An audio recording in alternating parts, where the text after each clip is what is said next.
Welcome to another episode of Right Brain Recess. My name is Dr. Lara Salyer. This is the spot you need to be in if you want to learn how to unpack your right brain of creativity, tap into flow state so that you can elevate your well-being and decrease stress and burnout. And today it's all about mentorship, because that is the backbone of how we build our own self-growth. It doesn't matter what industry you're in, mentorship is important.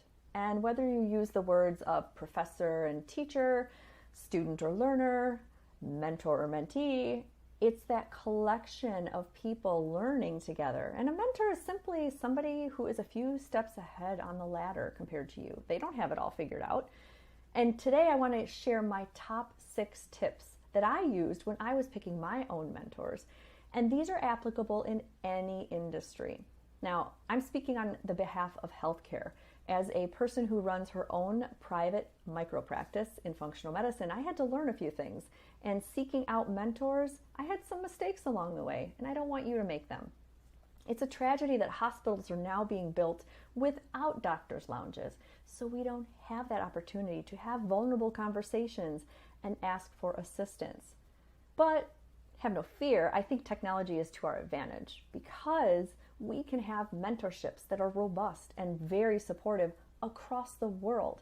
There's mentorships that serve a lot of purposes, from large organizations of 20,000 mentees all the way down to smaller private mentorship.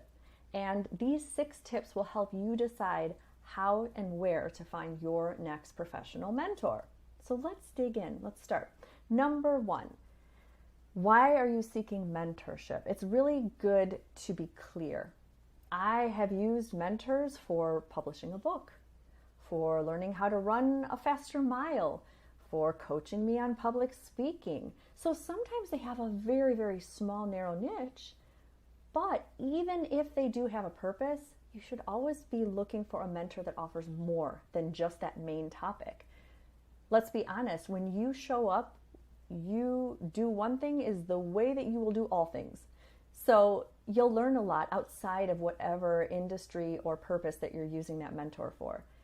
And this is why it's important to pick one that can also share other habits and tips that might benefit you outside of that relationship. So remember, first, why are you seeking that mentorship?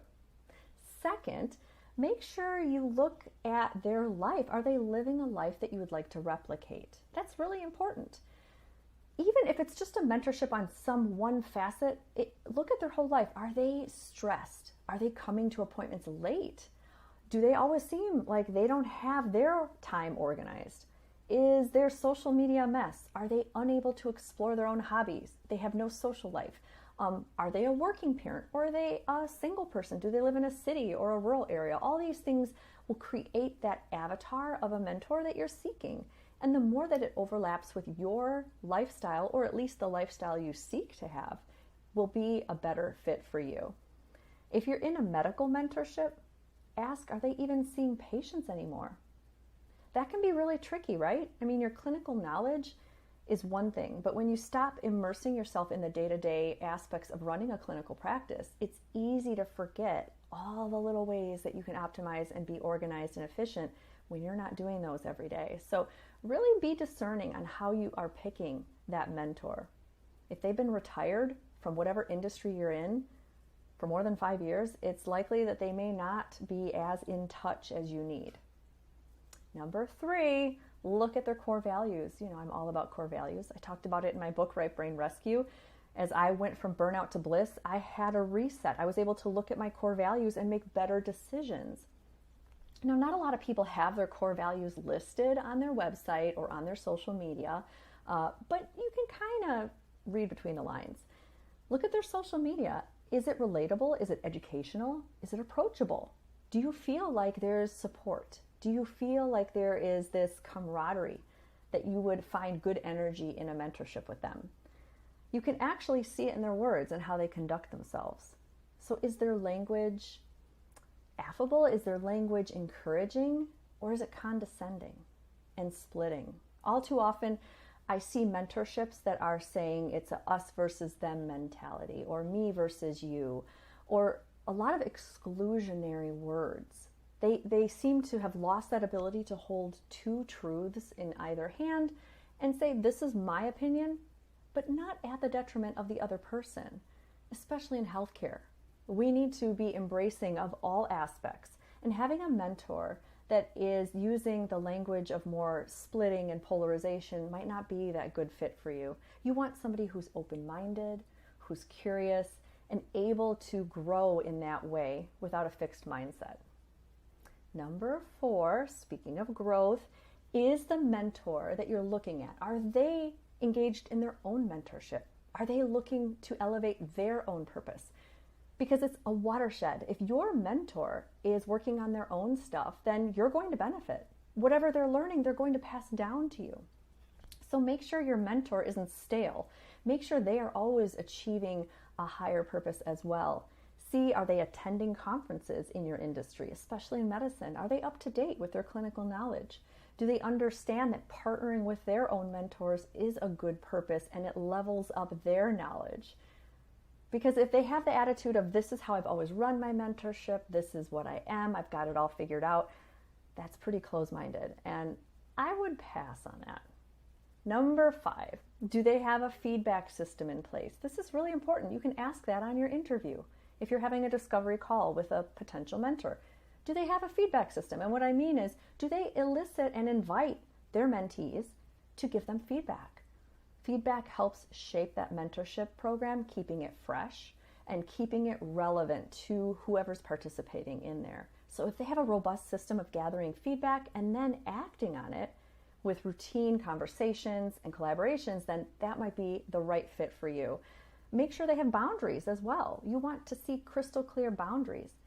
Are they telling you that, yes, your emails will be answered within this time frame, on this, between these hours, on this day of the week? Or is it very loose and fuzzy and you don't understand? I've been in mentorships where I send an email and I hear nothing. And then I send a second email and I still hear nothing until we have our session, and then they apologize that they just never got back to me. And it would feel and hit different if I knew that was the expectation rolling in. But when they don't have any of their systems figured out and you're entering a partnership, it can feel like you have no support. Sometimes just knowing what the boundaries are can be all you need. And finally, my favorite, I'm a Midwest mom of 3. I think every mentor should have a try before you buy option. I made the mistake of getting on a sales call with a book publishing mentor, and I felt pressured. The speech was very pressured. I could feel that hard sell coming at me, and I didn't have an opportunity to ask all these questions, so I impulsively signed on only to ask for a refund 12 hours later, which they did give me. But the thing is you want to make sure that they allow you to try.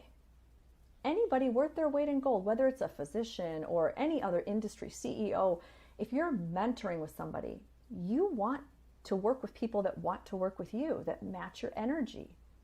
I'm not a great fit for everybody, and no mentor should be. So having one session where you can try and see how this energy flows, see what tools that they offer you at the end of that session, and how much you feel either light because you're unburdened or how inspired you are to take action, that is worth its weight in gold. And then it will feel better to invest in their services. And it should be an investment. Mentorship kind of pinches that pocketbook a bit. Every time I've signed on, it's always been a pause and yes, this is worth it, because it should be an investment. It shouldn't come cheap. All the good mentors will cost a bit of money, but it's worth it in the end because you grow and you learn. And I'd love to hear your top tips below.